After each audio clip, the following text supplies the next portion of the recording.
Bueno, yo creo que Izquierda Unida vive una cierta paradoja, porque ha hecho un trabajo parlamentario intenso, por una parte, tiene una candidatura renovada, pero se encuentra con el problema de que pesa una determinada imagen, un cliché de organización y también una determinada cultura organizativa, ¿no?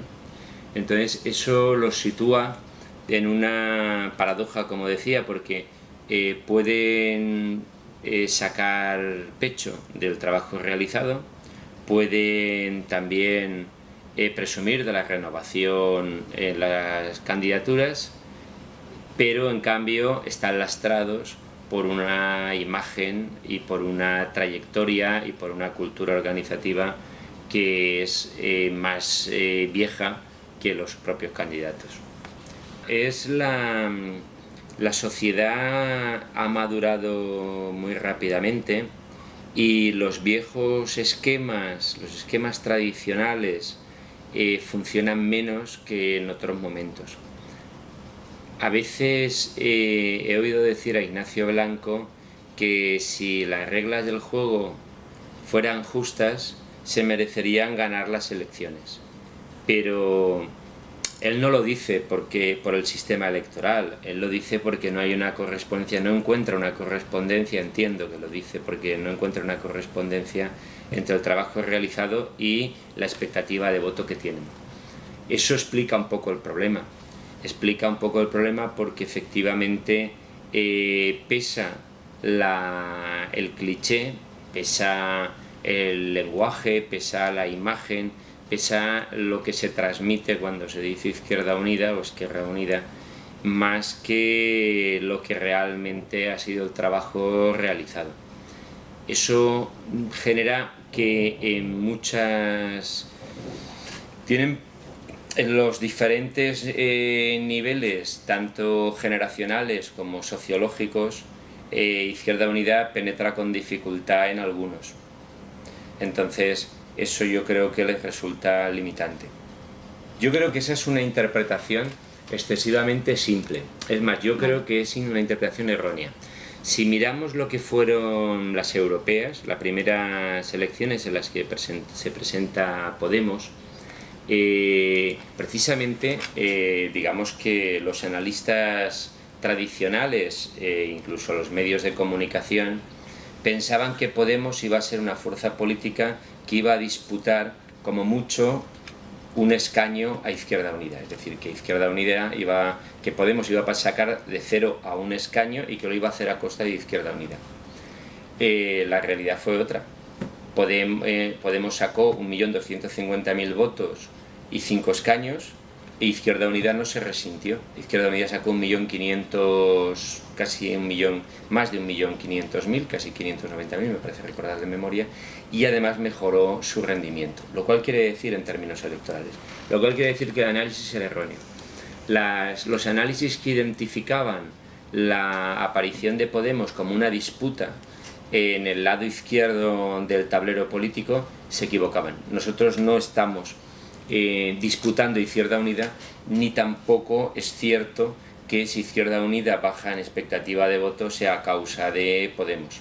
Lo digo porque por ejemplo, en las encuestas en este momento, las expectativas de voto pueden apuntar a un resultado muy positivo de Podemos, pero no es a costa de Izquierda Unida, porque el resultado de Podemos podría triplicar la expectativa de Izquierda Unida, lo cual quiere decir que no hay ese trasvase, porque nunca hubo ese caudal de votos en Izquierda Unida. Yo creo que la opción de Podemos es una opción mucho más transversal en ese sentido, de traducir mayorías sociales, de indignación, de rechazo del bipartidismo, de defensa de los servicios públicos, de cabreo contra la corrupción, en una mayoría política, y esa es una mayoría política más amplia de lo que puede ser Izquierda Unida. Izquierda Unida ha trabajado en esos espacios, o sea, en esas mismas lógicas discursivas de lucha contra la corrupción, de defensa de lo público,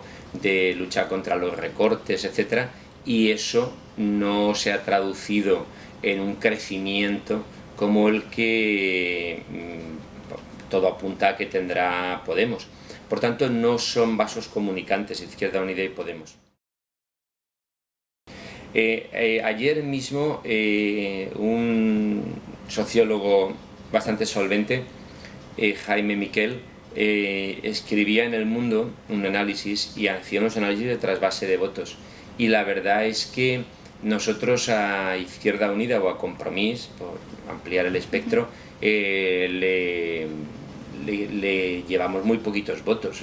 Realmente no los debilitamos en términos electorales tanto, es decir, nosotros, nuestro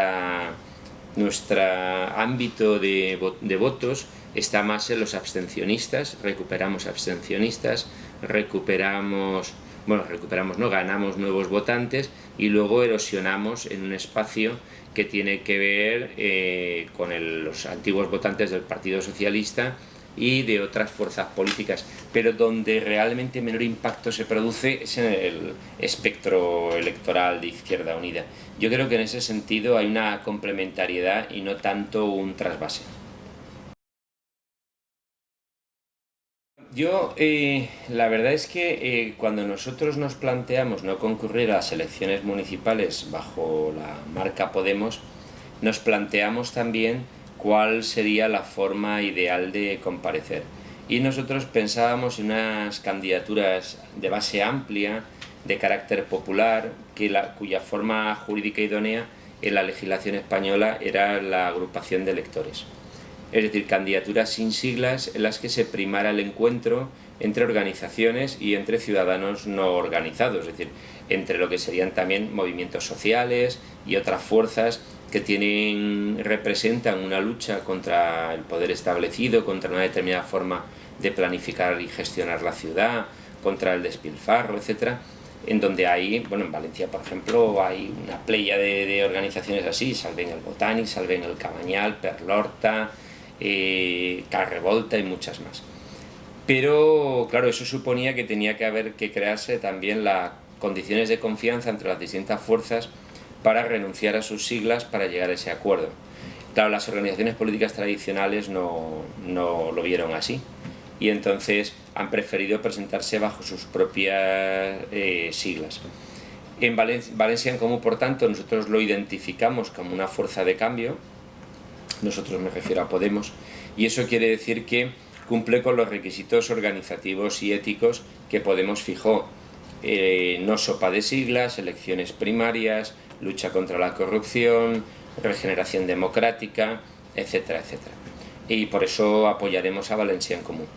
Otra cosa es lo que pasa en otras ciudades. Claro, en cada ciudad la Asamblea Ciudadana, que está en la base de Podemos, ha tomado sus opciones y ha construido sus alianzas. Entonces, hay lugares donde ni siquiera Podemos se presenta.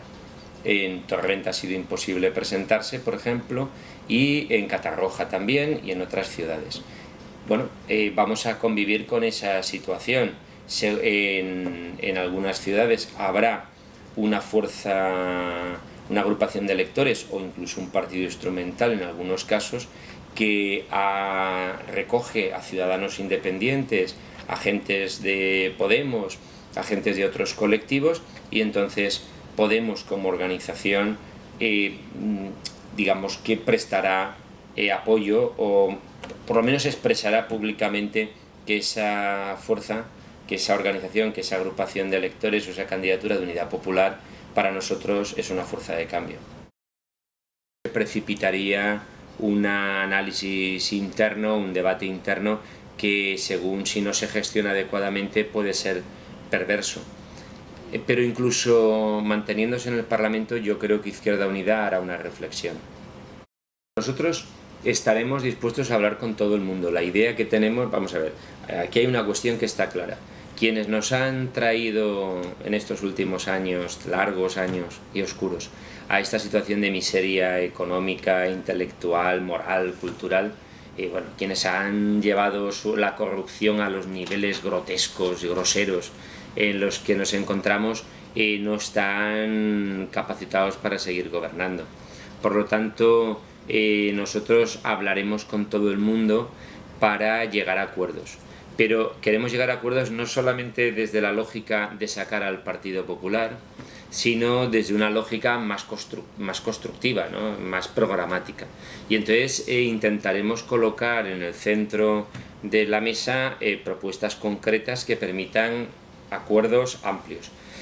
Yo creo que se abre un momento, es una oportunidad histórica para regenerar la política democrática, acabar con el bipartidismo, gestionar la pluralidad, reconstruir la comunidad, mejorar la imagen de país y poner las instituciones al servicio de los ciudadanos. No creo que haya muchas dificultades para alcanzar acuerdos con quienes asuman esas propuestas programáticas.